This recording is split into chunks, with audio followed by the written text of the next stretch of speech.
It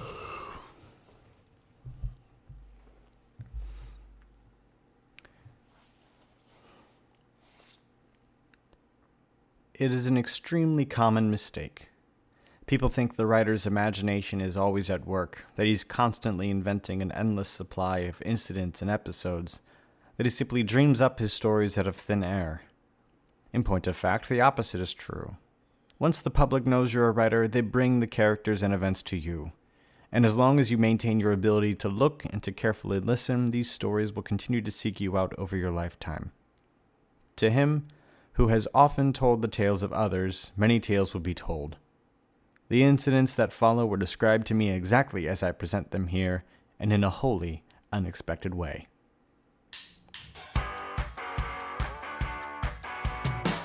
Today we're talking about The Grand Budapest Hotel from the prolific and stylistic Wes Anderson, starring Ralph Fiennes and Tony Revelations. Undoubtedly, this film will be considered a classic in the years to come. To me, it already is.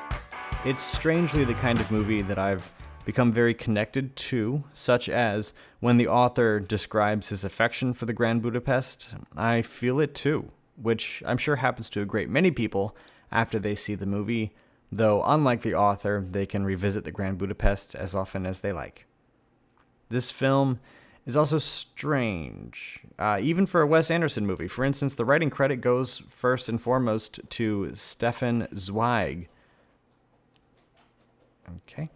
An Austrian novelist from the 1920s and 30s, highly prolific himself, writing several popular novels and even becoming friends with Sigmund Freud to the point of giving a eulogy at Freud's funeral.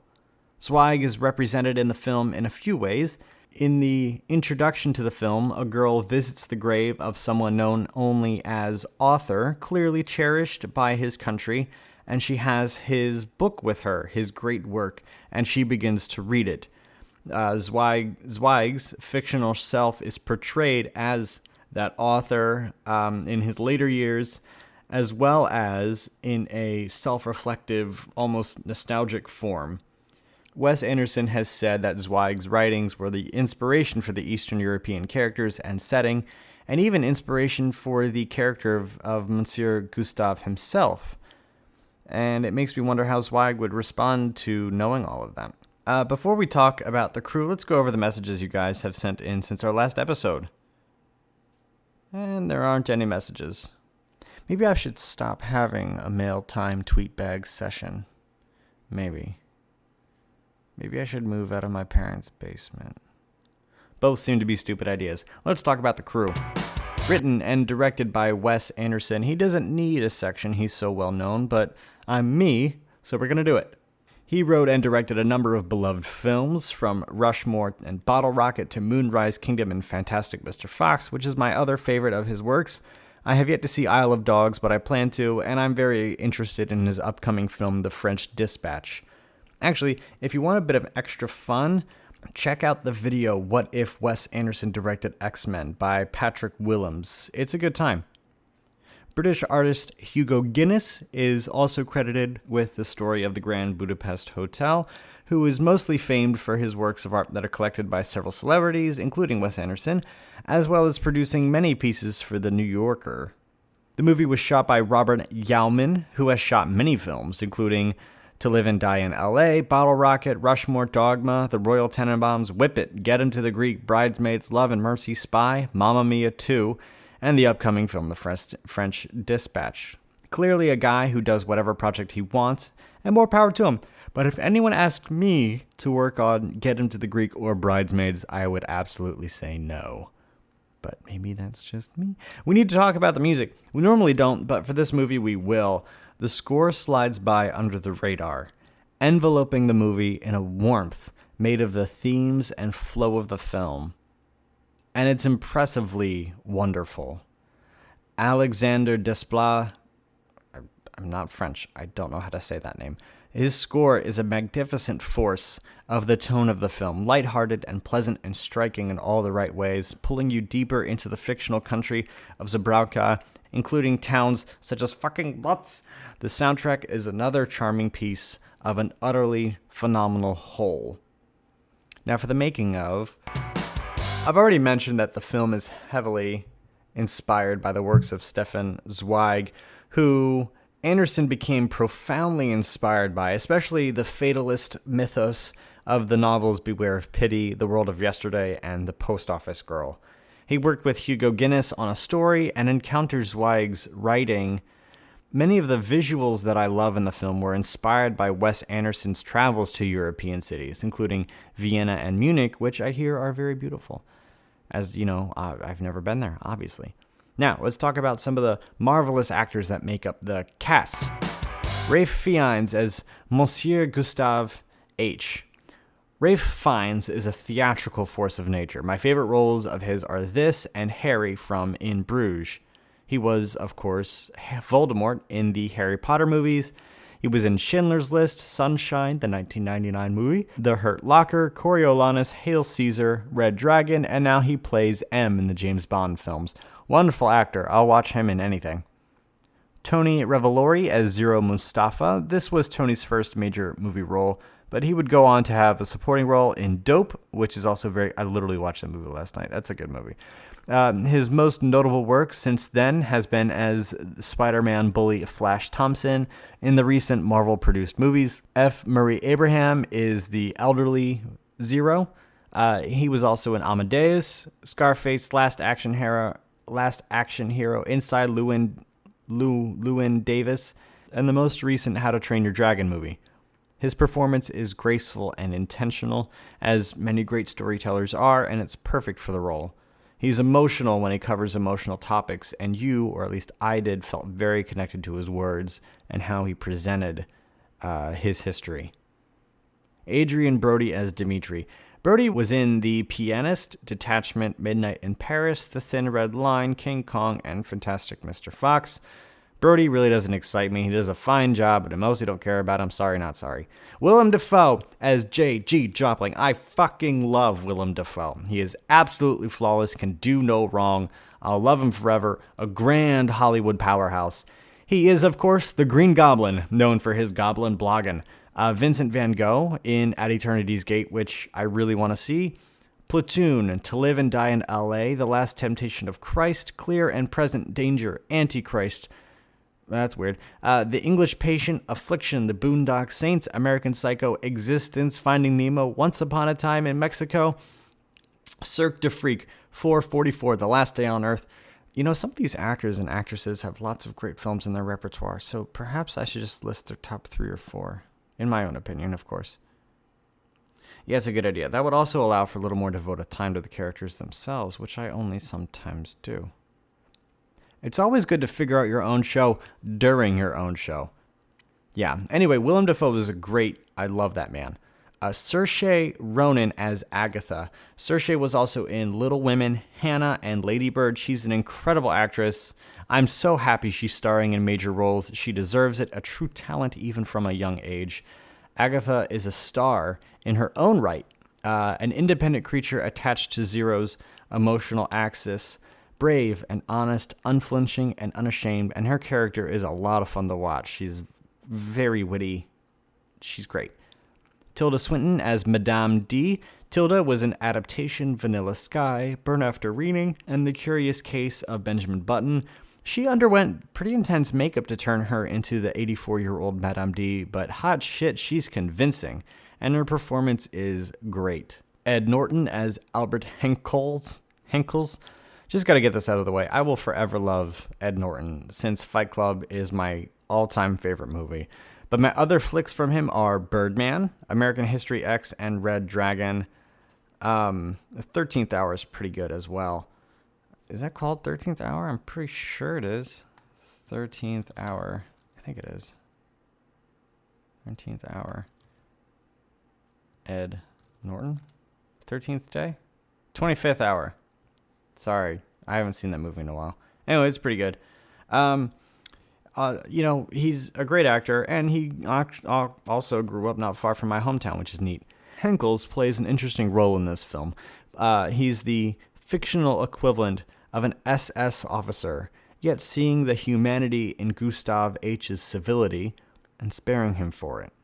while simultaneously helping to usher in an age of oppressive occupation. It's very interesting. I mean, you like him throughout the movie, but he is long-term one of the bad guys. Or as David Mitchell would say, one of the baddies. Matthew Almaric, also French, I don't know how to say his name.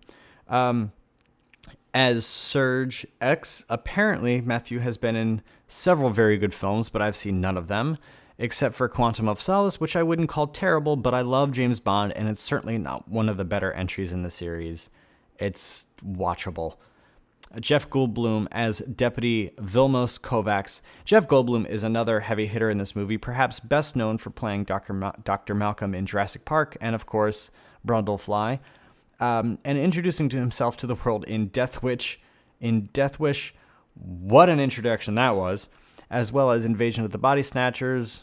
Jeff Goldblum is our favorite endearing weird, famous guy after Christopher Walken and Gary Busey, who is just weird. I applaud Kovacs' character, sticking to his principles, doing his job the right legal way. However, I do also feel that since Dmitri and his siblings are known for being terrible, shitty people, he probably should have kept in touch with the authorities about the potential for misgivings and misdeeds and other missing things. Like, that might have prevented his murder. Maybe, probably not. Joplin for sure would have gotten his 4 fingers either way, and his cat would still be dead. So, Harvey Keitel as Ludwig. Harvey might be one of the greatest living actors, from Bad Lieutenant, Reservoir Dogs, and Mean Streets. He's on my list of actors that could get me to watch just about anything. We also watched National Treasure the other day. He's in that. He's one of those guys that really takes any role that he wants. I feel like he does that a lot. Tom Wilkinson as Arthur, writer of The Grand Budapest Hotel. He was in The Patriot, Rush Hour, and I think those are the only movies I've seen him in. Jude Law as the young Arthur in 1968. Law was in Sky Captain and the World of Tomorrow, The Holiday, Gattaca, Sleuth, as well as Contagion. I like Jude Law just fine. He's done some decent movies, but he's not going to get me out of the house. Plus, he was a truly awful and obvious character in Captain Marvel. But hey, it's a Marvel movie. Why should I expect quality? It's fine. Endgame can be good. Let the other solo movies be garbage. Am I right, Thor? Bill Murray as Monsieur Ivan. Bill Murray, everybody. Caddyshack, Stripes, Ghostbusters, Scrooged, Lost in Translation. The list goes on with this one. National Treasure, Bill Murray. It's fine. He and Nicolas Cage can share the title. He has a lovely little cameo in The Grand Budapest as a member of the Society of the Crossed Keys and very loyal friend of Monsieur Gustave. This man is the best. Jason Schwartzman as Monsieur Jean. He is the concierge at the Grand Budapest in its latter decrepit days. Jason was also in Rushmore. I gotta be honest, since we're talking about Wes Anderson movies, I really wasn't into Rushmore. I wanted to like it, but it just wasn't happening. He's also in Scott Pilgrim vs. the World and Saving Mr. Banks. I'm not a big fan, but he is fun to watch and knows how to make his presence in a film known, yet not overbearing. Léa Seydoux as Clotilde. Léa is a great actress. I definitely look forward to a movie if I know she'll be in it. Even Spectre, shitty Bond movie though it was, she was also in The Lobster, Inglourious Bastards, and Mission Impossible Ghost Protocol. She's only on this list because she's famous. That's literally it. She has, I think, 2 lines in the whole movie. Anyway, she's great. I look forward to all of her performances. Owen Wilson as Monsieur Chuck. Yeah, Mr. Wow is in this. I kind of don't want to talk about Owen Wilson. There's so many fucking people in this movie already. It's my show. I do what I want. I'm definitely not naming every movie anymore. Every good movie. Just the hits, according to me. Now, let's get to the stuff I liked. Shit I liked? Nah, stuff is fine. This is perhaps one of the most charming movies I have ever seen. I'll talk about that in a minute. But it is. The changing aspect ratios is a clever and easy way to show different time periods without beating the audience over the head. And it shows Wes Anderson's creativity, capable of creating a masterwork within the 4:3 ratio in modern filmmaking, long before the Snyder Cut was popular. I thought that singing trio perched on the bench in the cemetery was really cute, clearly singing the opening track. I've loved Ralph Fiennes ever since I saw his inflammatory character in the film In Bruges, and though I enjoyed his performance in Red Dragon, even though I prefer Manhunter myself, he proved once again to be truly legendary with his incredible performance in the Grand Budapest Hotel. The blocking is fantastic, it's perfectly subtle, and I noticed it only on my most recent viewing, just how beautiful the scenes are presented to you in classic Wes Anderson fashion, and it's phenomenal. It's such a pretty film. I can't wait for its eventual 4K release. Speaking of which, as much as I adore the seamless and flawless gliding pans and dollies of David Fincher's films, Wes Anderson's camera movements from one angle to the next by just so, whether it's a doll or pan or just a follow shot, there is a shake to it. It's very subtle, sometimes a little more obvious, but it feels very authentic and full of life. It adds a lot of character to the camera. In the film. It's very interesting. I also really like Gustav's casual badassery. It's something to revel in. My favorite instance of which is when he's in prison and says that one must not be a candy ass. It's a terrible impression, but that's how it hears in my head. The gas station that Willem Dafoe stops at is called Fuelitz. I just now noticed it. It was really funny. And I love that his character's leather jacket has a hidden pocket for his glass flask. I also love that we only get to hear M. Gustav's poetry in full maybe once, and then every utterance from that point on is interrupted by one thing or another. It's kind of a fun little bit that they do. It's really funny to me when they go to the monastery and they occupy that bench, they steal a seat from a monk and forcing him to begrudgingly move across the aisle to another seat. It makes me laugh. It's really fascinating and honestly entertaining that someone like Gustav can be defined as the epitome of class, because he clearly is, and still uses phrases like, "those fuckers." It's enjoyable, truly, which is a really weird thing to say. Real quick, just some quotes I enjoyed. It's not that I don't like it, it's that I'm physically repulsed. And then, you see, there are still faint glimmers of civilization left in this barbaric slaughterhouse that was once known as humanity. Indeed, that's what we provide in our own modest, humble, insignificant... fuck it. You're looking so well, darling, you really are. They've done a marvelous job. I don't know what sort of cream they put on you down at the morgue, but I want some.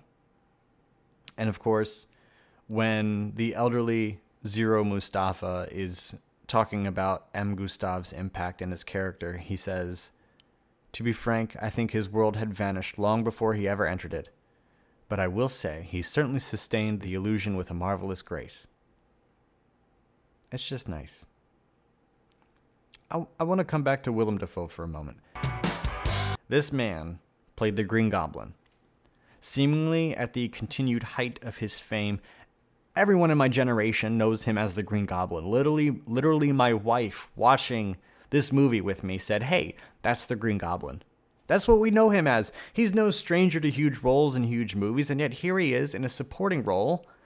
Not just supporting, but playing a held-back, reserved psychopath that would throw a cat out of a window or kill a man in the confessional, which, that's actually really funny. That almost happened in the Boondock Saints. And that's really funny. Anyway, he's quietly menacing and brilliant at it. Willem Dafoe is amazing. And let's also talk about Saoirse Ronan for a moment. This girl is fantastic. Mr. Fox? I saw Hannah maybe a year after it came out. No one knew who this girl was, but no one gave a shit about Eric Bana. Everyone talked about the girl and her acting chops, and 10 years later, she's only gotten better. In Lady Bird, she showed us the tense and fragile relationship between a girl and her mother, and in Little Women, she showed us the determined, free-spirited Jo that we didn't know we wanted. I'm so excited to watch her career grow. When Mr. Mustafa mentions Agatha's death, it's a blow to the morale of such a wonderful movie. Even the underlying themes of the approaching fascist regime, this is a heavy weight. But even then, it's incomparable to hearing that M. Gustav was killed, which I believe is one of the saddest moments in modern movie history. We're introduced to Zero with learning that he has zero things going for him. No education, family, work experience, nothing. So we have Gustav taking him under his wing and transforming him into a truly excellent lobby boy. Gustav became Zero's mentor, his unofficial father in almost every way, to the point where Gustav left all of his possessions to Zero, and Zero inherits them in the worst possible way. Legitimately, the saddest line in the entire movie is about his death. In the end, they shot him. So it all went to me. This truly grand hotel, with its grand personnel living within, accompanied with cherished memories equally grand to Zero, becomes tainted with the shed blood of his mentor. He kept the hotel for Agatha, he says that, but I suspect he wrestled between keeping the hotel and the impossible notion of selling it, even though he would have nowhere to go. Wealth wouldn't buy new memories. Agatha, I'm certain, inspired a new perspective and a new reason to enjoy the hotel. The Grand Budapest became a magical place for me as I sat in the theater, and I fucking knew it would be. I remember when the trailer showed up on YouTube. I watched it 3 times over, eager to devour every detail. And I knew that day that I would see it in theaters. I knew it would be a treat, a real cinematic experience that wouldn't be replicated at home and couldn't be. I sought it out in search of the music that transported me into this world as dark and depressing as the undertone shone through the surface, looming ever closer in the presence of the ZZ and the murderous and selfish Dmitri fucking Degas, whatever his name is. The companionship of M. Gustav and Zero Mustafa were impossibly endearing, and I wanted to watch them become friends and join together to clear Gustav's name from the murder of Madame D. The classy, devilishly handsome and suave Gustav, and his loyal partner and confidant Zero. 2 brethren, devoted until the end. Whence came these 2 radiant celestial brothers, united for an instant as they crossed the upper stratosphere of our starry window, one from the east and one from the west. A grand movie, truly. Don't forget, you can reply to this podcast with a voice message if you have the Anchor app, or you can send me an email at movielovershow.com if you want to request a movie be discussed, or hey, even co-host an episode. Either way, you'll probably wind up on the next episode of Movielover22.